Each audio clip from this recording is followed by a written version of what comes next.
Generational Thinking, Build What Outlives You. Written by Ronnie Rowland. Published by Growth Literacy Lounge. A fruit tree planted in shallow soil may bloom fast, but it topples in storms. We live in an age of speed, where startups sprint to scale, ideas are pitched before they're tested, and tomorrow's trends expire by next week. In such a world, the slow builder looks like a fool. The generational thinker, out of place. Yet history remembers not the sprinters, but the stonemasons. Every lasting thing was once an invisible process. The tallest redwoods began as silent saplings. Libraries were born from scribes who wrote by candlelight. A cathedral might have taken 100 years to finish, passing through the hands of sons and apprentices, none of whom saw the final dome, but all of whom laid a piece of it. That is the essence of generational thinking, building with hands that know they may never touch the finished work. Martin Luther King Jr. once said, "The arc of the moral universe is long, but it bends toward justice."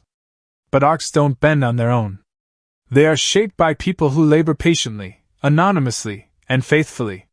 This is a book for those who dare to build like that. Whether you're a founder, a father, a mentor, or a maker, your work can become scaffolding for others to rise. Your values can become bricks that others build upon. And your thinking can stretch far beyond your timeline. So let this not be a sprint. Let it be a laying of stones. One layer. One principle. One generation at a time. Chapter 1: The Speed Trap. A hummingbird lives fast. Its wings beat over 1,000 times each second. Its heart races at 1,200 beats per minute. It burns bright, flickers quickly, and fades just as fast. The average hummingbird lives only 3 to 5 years. An elephant, by contrast, moves slowly. It matures over decades, forms deep generational bonds, and can live up to 70 years. It remembers. It teaches. It travels long distances with methodical grace. And in tribal myths, the elephant is often the symbol of wisdom, legacy, and endurance. The world tells you to be the hummingbird. Move fast. Post faster. Launch now. Scale at all costs. Chase the next opportunity. Reply in real time. Collapse decades into days. Speed, we're told, is the currency of relevance. But speed unchecked is also the architect of burnout, broken systems, shallow impact, and forgotten work. The speed trap is subtle. It feels productive. It flatters your ego. You're busy. Booked. In demand. But speed without strategy builds nothing that lasts. It builds noise. Followers. Not foundations. Generational thinkers refuse to be hypnotized by the urgency of the now. They don't dismiss speed, they subordinate it. They know that anything truly worthwhile resists rush. Gardens do not grow faster by shouting at the soil. Nor do legacies emerge through haste. Consider the builders of the Great Wall. Some worked entire lifetimes without ever seeing the finished length. Yet stone by stone, layer by layer, it emerged, not as a monument to personal glory, but as a structure that shaped centuries of history. There was no version update. No overnight metric. Only faithful repetition and vision that transcended the moment. Modern ambition often lacks roots. We dream big but dig shallow. We want impact, but we optimize for speed. We crave legacy, but we chase virality. The result? Projects without principles. Products without soul. Plans that expire with the planner. To build what outlives you, you must first break the addiction to speed.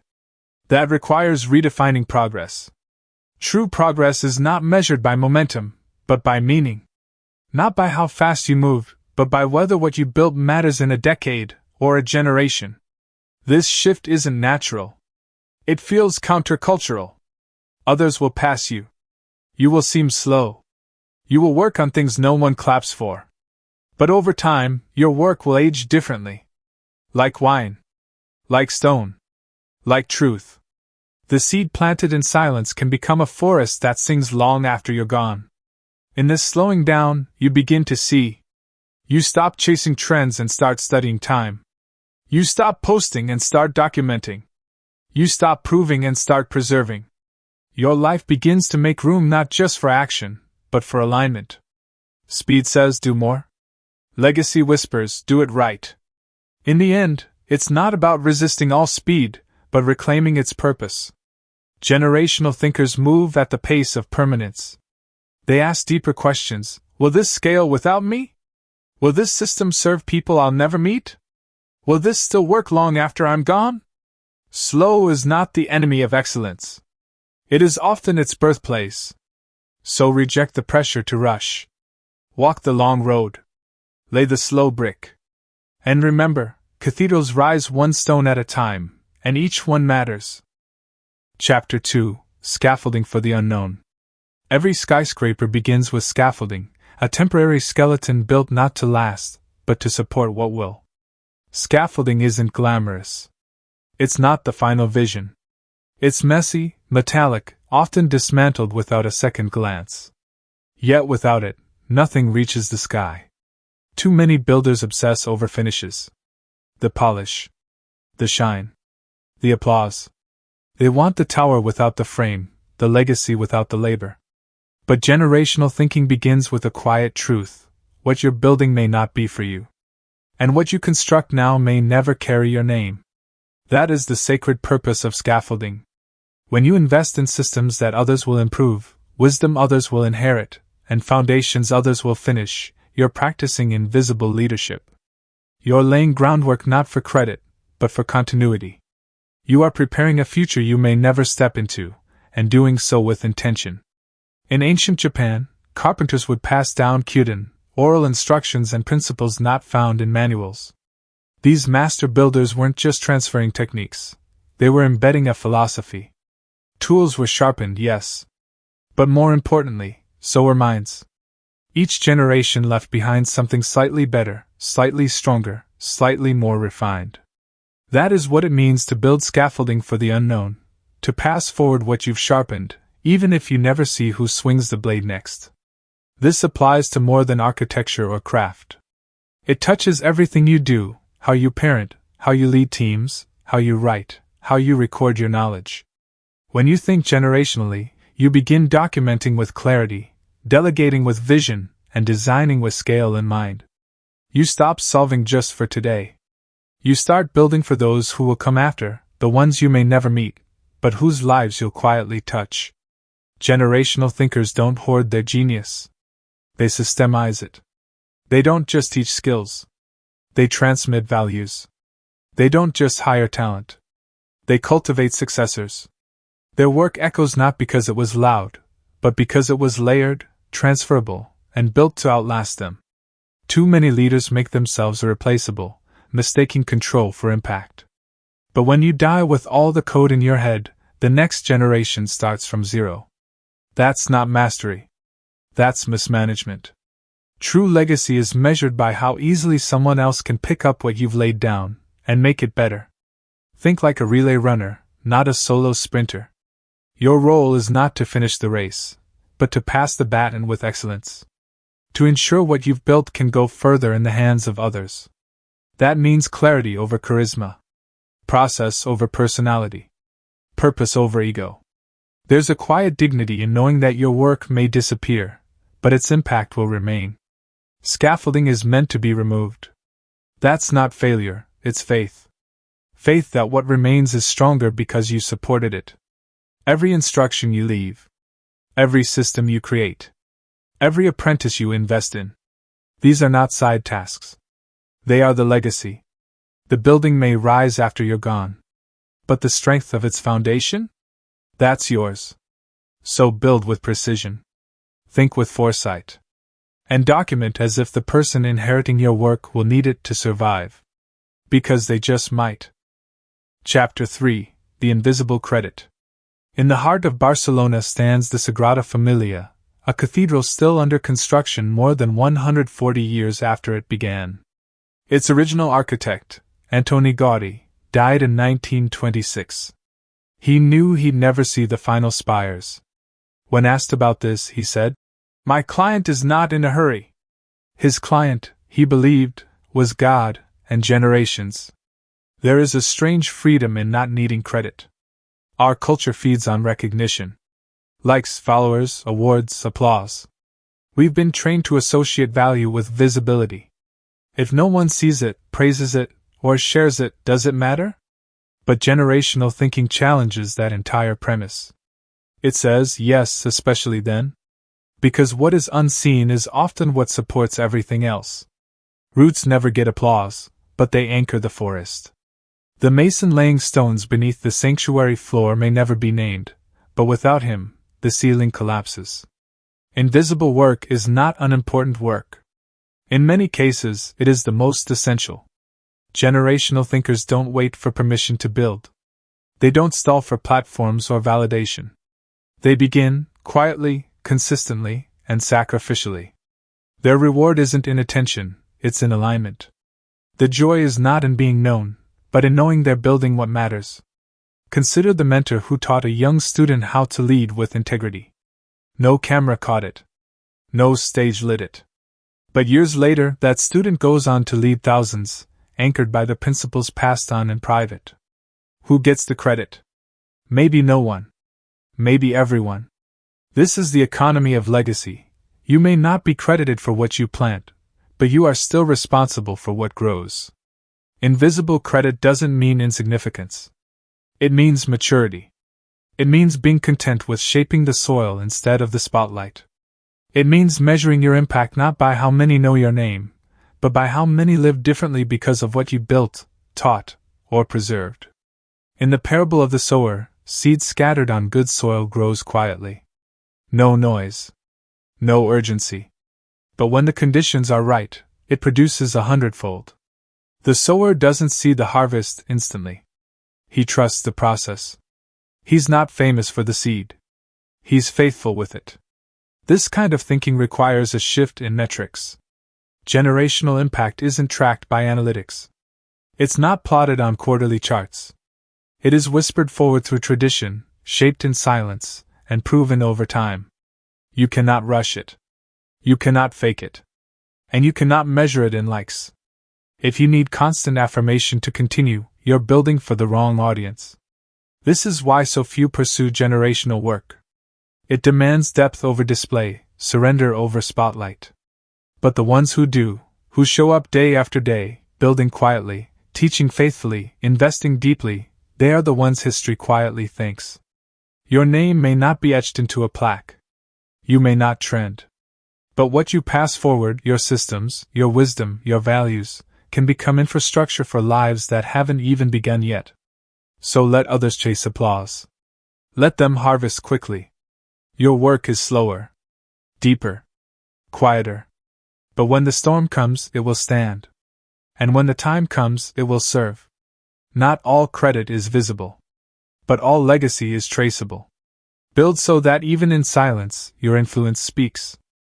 Chapter 4: Cathedral Metrics. In the age of dashboards and KPIs, we've learned to count everything. Clicks, conversions, engagement rates, productivity scores. We tally, track, and optimize our way through life as if the deepest forms of value could be captured in a spreadsheet. But cathedrals were never built by metrics alone. When workers laid the first stones of Notre Dame, they knew they would never see the final tower. Some didn't even live long enough to see the walls rise above eye level. Yet they measured progress differently. Not in days or deliverables, but in depth. In alignment. In faithfulness to the plan, even if the plan outlived them. Cathedral metrics are not about speed or volume. They are about integrity. To build something that lasts, you must first redefine what progress looks like. Generational thinkers trade the dopamine of immediate results for the quiet confidence of compounding significance. They are less concerned with how something performs today, and more concerned with how it holds up in 50 years. They ask longer questions. They adopt broader frames. They make peace with a slower pace. This doesn't mean they ignore results. It means they prioritize the right ones. Instead of asking, "How fast did it grow?" they ask, "Did we plant deep enough roots?" Instead of asking, "How many views?" they ask, "How much value?" The scorecard shifts from reaction to resilience, from popularity to permanence. The most dangerous temptation in a high-speed world is mistaking visibility for value. But not everything that flashes is gold. Not everything that trends is truth. The cathedral builder knows this. They work with patience, precision, and purpose, often in silence.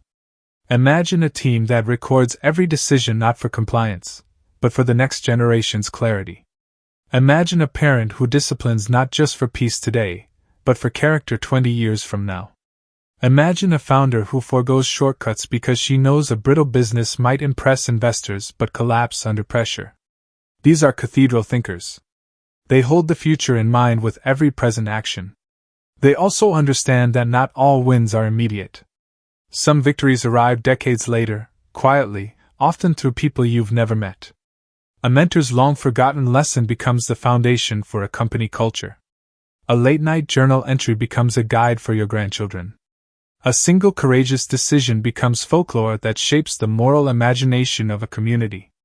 That's why generational builders resist premature measurement. Some fruits don't ripen on your timeline. Some rewards don't return on schedule. And some of your best work may never bear your name. But like the flying buttresses of a cathedral, unseen support is still essential to lasting beauty. This way of thinking doesn't come naturally. It must be practiced. It requires resisting the pull of urgency and retraining the mind to see value in what is slow, small, and silent. It requires asking uncomfortable questions like, would I still do this if no one ever saw it? Would I still give this level of effort if I never got the credit? Am I measuring the right things, or just the fastest things? These are cathedral metrics. Quiet. Steady. True. And in the end, the legacy will be clear, not in graphs, but in the generations that stand taller because of what you built beneath them. Chapter 5. The Work Beneath the Work. A stone arch stands not because the stones are strong, but because of how they lean on one another. The keystone at the center holds it all in tension. Remove it, and the entire structure crumbles. What looks like solid form is actually balanced force. What appears permanent is the result of hidden design. In every lasting thing, there is a deeper layer, the work beneath the work. Most people focus on the visible. The product. The output. The title. The measurable. But generational thinkers know that what outlives you is rarely what impresses in the moment. It is the structure beneath the stage, the character behind the charisma, the principles beneath the platform. Without this inner architecture, even the most impressive exterior collapses. A movement without core values becomes a trend. A business without culture becomes machinery. A family without trust becomes performance. The hidden work is what holds the visible work in place. This invisible layer takes longer. It's not scalable. It can't be outsourced. It involves hard questions. Why am I building this? What do I believe about legacy? Who will carry this forward, and what will they need from me that I've failed to articulate? The truth is, what you build externally will always be constrained by what you've built internally. An oak tree grows underground before it ever breaks the surface. Its roots seek depth before height. In the same way, your unseen disciplines, your integrity when no one watches, your courage in quiet moments, these are not accessories. They are anchors. And without them, you are building on sand. The work beneath the work is also where clarity is forged. When you no longer need to be seen, you begin to see. You can stop chasing what others celebrate and start cultivating what actually lasts. You can choose principles over popularity. You can design your systems around sustainability, not spectacle. This depth is especially rare in a world that rewards performance above process. But it's in process that wisdom is born. A leader who journals their failures leaves behind a map. A teacher who codifies their intuition becomes a guide. A parent who names their values creates a compass. These things are quiet. But they are not small. Generational builders understand that the true inheritance isn't wealth, but worldview. Not assets, but assumptions. They think, what am I unconsciously passing down? What cultural air have I allowed into this room? What frameworks am I embedding that will last longer than the current project? It is not enough to hand people tools. You must hand them reasons. A blueprint without philosophy is just ink. But when you fuse what you know with what you believe, the next builder receives more than instructions, they inherit conviction. This is the deep labor. The unseen architecture. The foundational questions that define the future shape of everything built upon them. You may never get a standing ovation for this. There are no metrics for moral weight. No dashboards for durability. But those who come after you will feel it. Like stepping into a house and sensing peace, even if they don't know why. Like watching a team work and noticing the trust embedded in the walls. Like hearing a story pass through generations and realizing someone once chose to write it down. That is the work beneath the work. And while the world may never notice it, the world will never hold without it.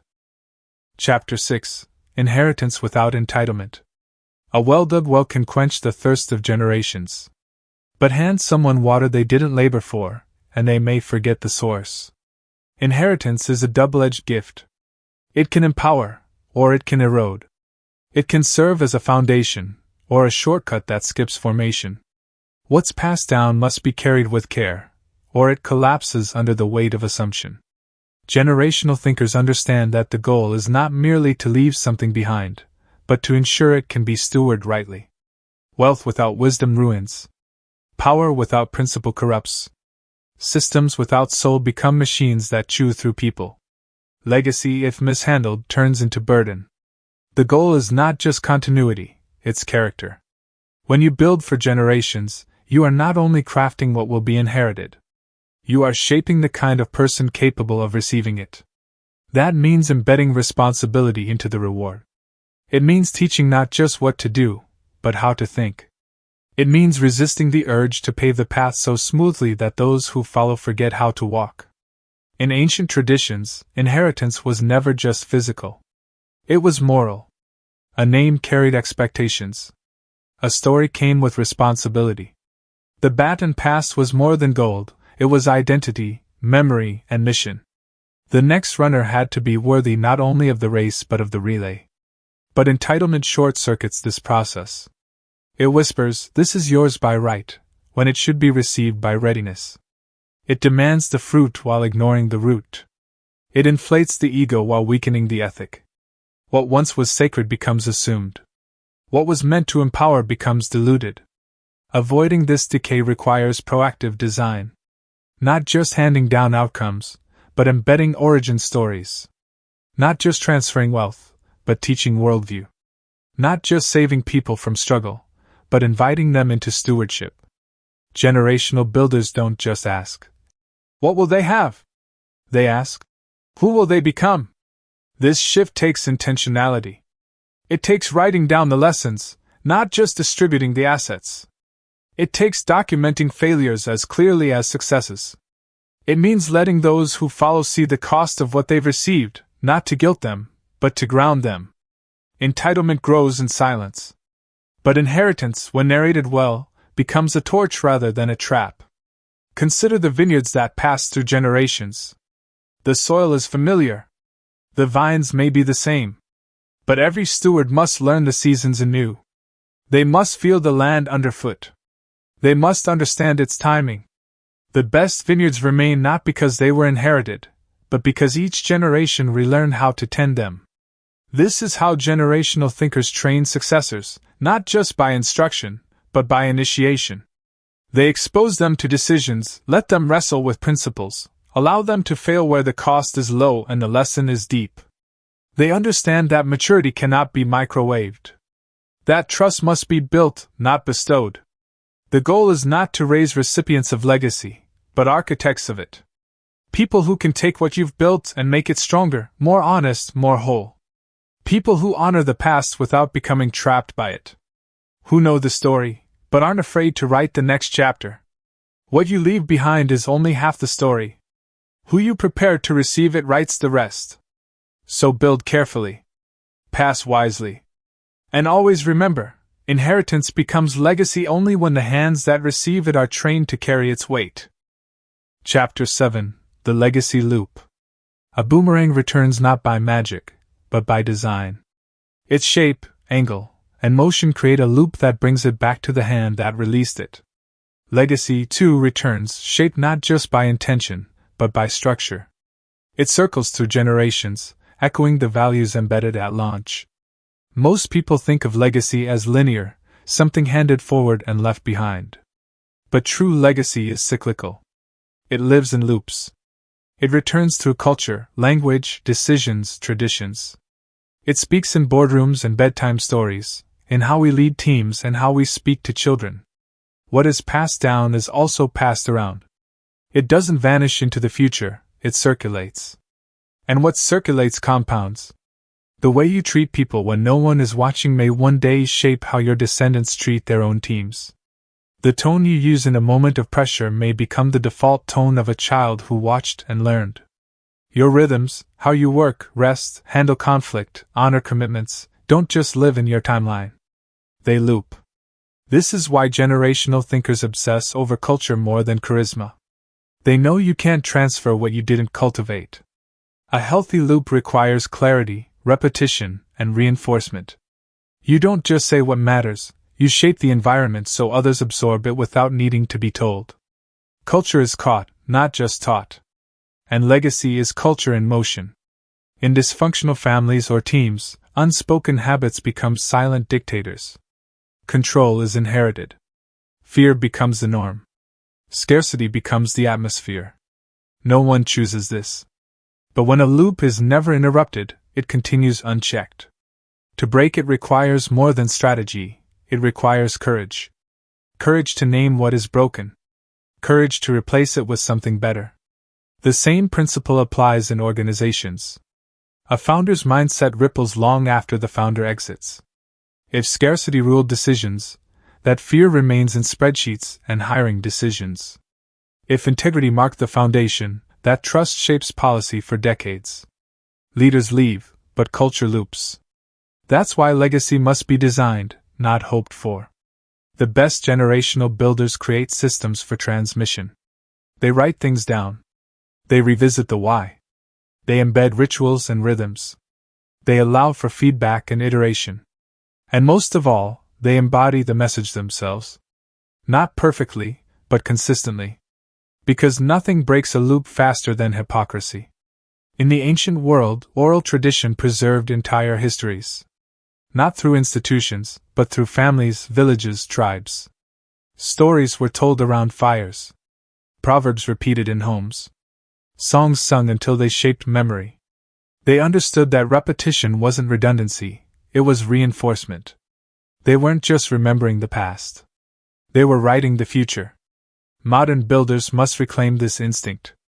Systems are not sterile when rooted in purpose. They become the vessels that carry belief forward. Every onboarding process, every family ritual, every annual review is a chance to reinforce the loop. Because here's the truth, legacy doesn't just live in what you say. It lives in what others repeat. So repeat what matters. Design for return. Shape environments where the best of what you believe doesn't just last, it loops. Through habits. Through language. Through generations. And one day, when someone further down the line acts with wisdom, patience, or courage they can't trace back to you, the loop has done its work. You released something. And it returned not to your hands but to the world, carrying your fingerprint in silence. Chapter 8. Stewards, not owners. A gardener never owns the garden. The land may be in their name, but the process belongs to time. Seasons dictate the pace. Soil dictates the yield. The gardener's role is to tend, not to control. To nurture, not to dominate. What they plant may feed people they'll never meet. What they prune may bloom after they're gone. This is the posture of the generational builder, stewardship over ownership. Ownership clutches. It demands. It centers the self. It sees legacy as a monument, something etched in stone with a signature. Stewardship opens. It releases. It centers the mission. It sees legacy as a relay, something handed off with reverence. The difference isn't subtle, it defines whether your work ends with you or lives beyond you. We are conditioned to seek ownership. Build your brand. Grow your empire. Protect your name. The world rewards the builder who clings to credit, who trademarks their methods, who seeks immortality through visibility. But nothing suffocates legacy faster than ego. When the builder becomes the point, the work can't breathe without them. It dies when they stop. Stewards build for continuation. They measure success not by personal control but by future sustainability. They ask, could this thrive without me?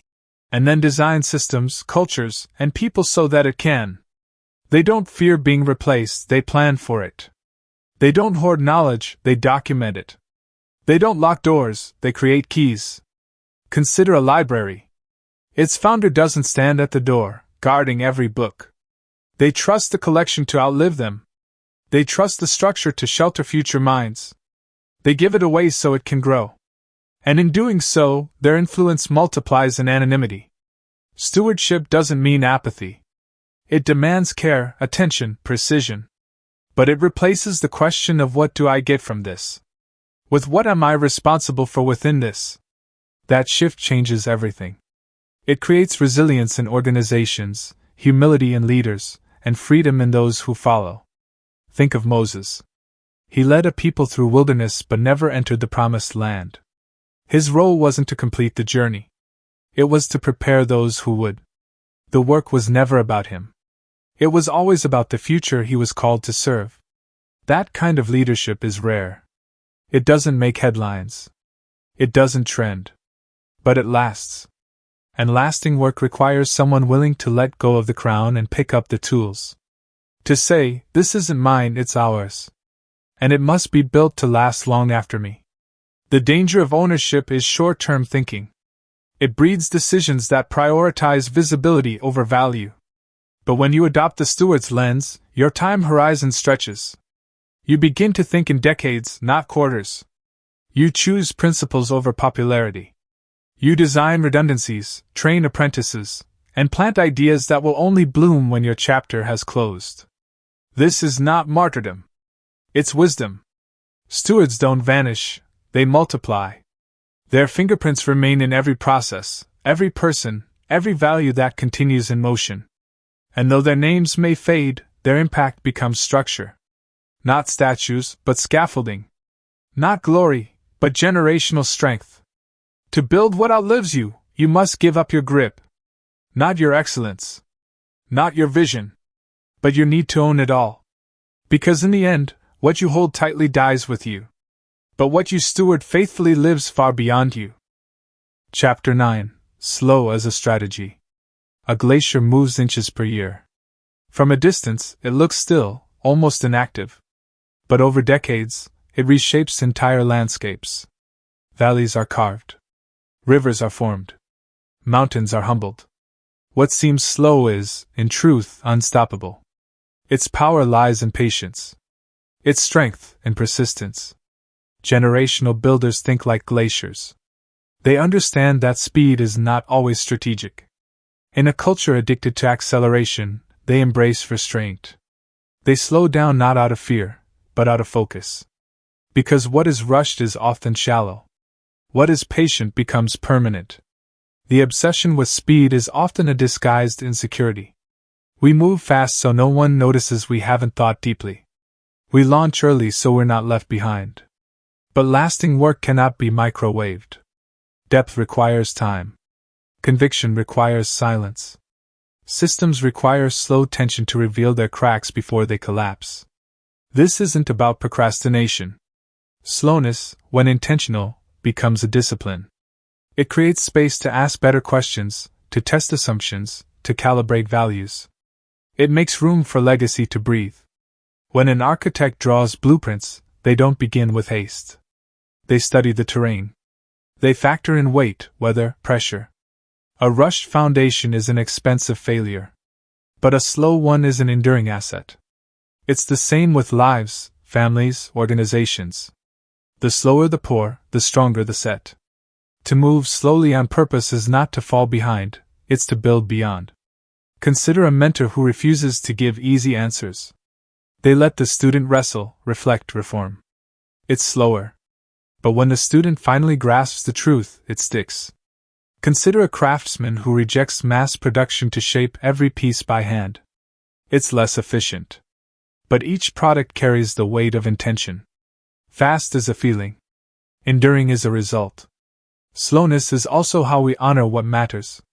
A hurried conversation misses what's under the surface. A rushed decision overlooks future consequences. But slow creates margin. It makes room for reflection. It allows you to notice, adjust, and embed meaning. Many of history's longest-lasting institutions, universities, churches, family businesses, were built not through sprints, but centuries. Their founders moved deliberately. They planned in generations. They made decisions that would inconvenience themselves but bless those to come. They knew that legacy was a slow harvest. That kind of thinking requires courage. Slowness looks foolish when others are speeding ahead. It feels risky in a culture where patience is mistaken for passivity. But to build what outlives you, you must resist the rush. Because legacy is not what happens quickly. It's what remains when the noise is gone. Slowness also guards the soul. The faster we move, the easier it is to lose ourselves. But slow makes space for integrity. It forces clarity. It reveals whether you're building something real or just performing speed. It asks you to prove not just that you can act, but that you can endure. Strategic slowness does not ignore momentum. It redefines it. Not as a burst, but as a rhythm. Like tides. Like seasons. Like breath.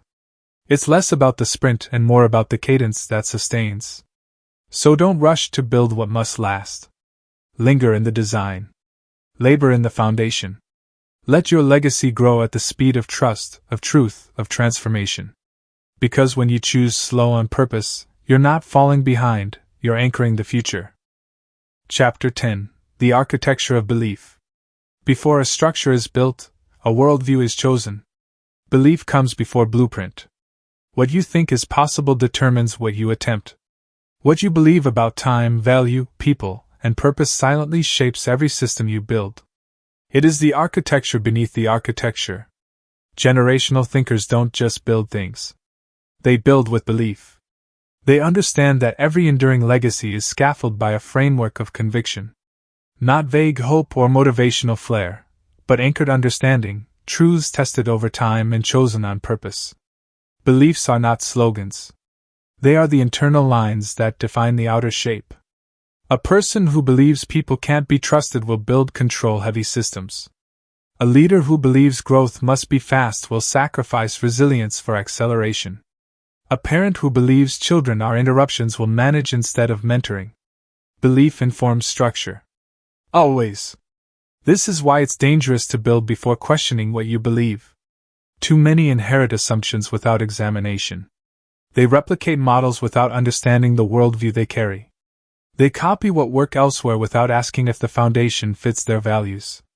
And so they build quickly, efficiently, even impressively, only to discover the structure can't support what they actually care about. To build what outlives you, you must become an architect of belief. That means naming what you stand on before laying a single stone. It means being brutally honest about what ideas drive your work. Do you believe meaning comes from impact or faithfulness? Do you believe legacy is earned or entrusted? Do you believe people are assets or inheritors? The answers don't just color your thinking, they direct your design. Architecture is never accidental. Every curve, every corridor, every load-bearing wall comes from a choice. The same is true with legacy. You don't drift into generational impact. You construct it with intentional beliefs, translated into actionable structures. Think of belief as gravity. It holds the system together, even when no one's watching.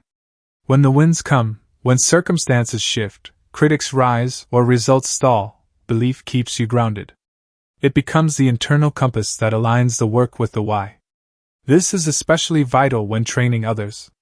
If you only pass on methods, you create technicians. But if you pass on beliefs, you raise architects. People who can adapt, reimagine, rebuild, because they understand the reason behind the structure. They're not just repeating, they're creating, anchored in principle. That's why generational builders don't just write handbooks. They write manifestos. Not to impress, but to clarify. They tell origin stories. They explain first principles. They teach not just what to do, but how to think. Because belief, once transferred, becomes culture. And culture is the soil legacy grows in. It's also why some of the most powerful structures are not physical at all. They are rituals, codes, covenants. A family meal that reinforces identity. A business practice that reflects dignity. A mentorship model that honors both challenge and care. These are not soft practices. They are load-bearing beams of belief, placed with precision. Belief is the invisible architecture holding up everything seen. So pause before you build. Ask the deeper questions. Name the ground you stand on. Choose beliefs that can endure pressure, grow with time, and be carried by those who come after you. Because when your structure is aligned with your beliefs, it doesn't just last, it gives life. Chapter 11. Leave the tools out. In an old woodworking shop, the master craftsman was known for one peculiar habit. At the end of each day, he didn't lock up his tools. He left them on the bench, clean but visible, arranged just as he'd used them. When asked why, he said, so the next hands know where to begin. That is generational thinking. To build what outlives you is not just to create. It is to prepare. To leave behind not only a finished product but a path. Not only meaning, but means. Not just inspiration, but instruction. The final act of the generational builder is not departure, it is placement.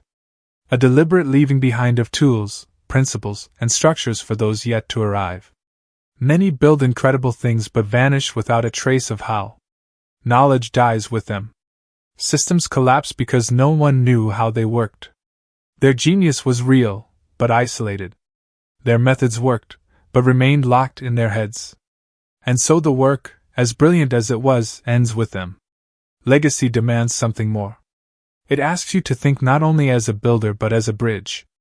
To consider what the next steward will need.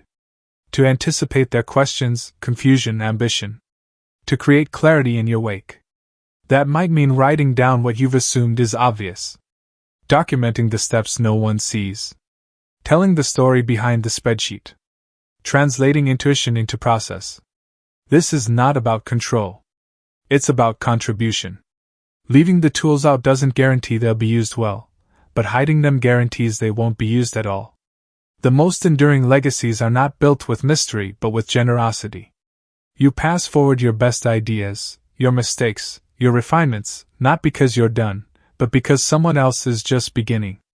Think of a library of unfinished maps, left behind by those who charted unknown places. They didn't see the full terrain, but they sketched enough that others could go further. Your work can be that map. Not perfect, not complete, but directional. A beginning, not an ending. This posture requires humility. It means accepting that the next version of the work may look different. That someone will improve what you started, or reinterpret what you meant. But that is the sign you built well, not because it stayed the same, but because it stayed alive. When tools are visible, they invite participation. They say, continue. They say you're trusted. They create permission without pretense. And in that small act, the generational loop begins again, not with applause, but with alignment. Someone sees what was left, picks it up, and adds their own imprint. Imagine if every leader thought this way. If every parent, every teacher, every founder left behind more than results. If they left notes, rhythms, frameworks, principles. If they saw their role not as the peak, but the path. Legacy would no longer be about being remembered. It would be about making others ready. So clean your tools. Lay them out. Write the manual you wish you had.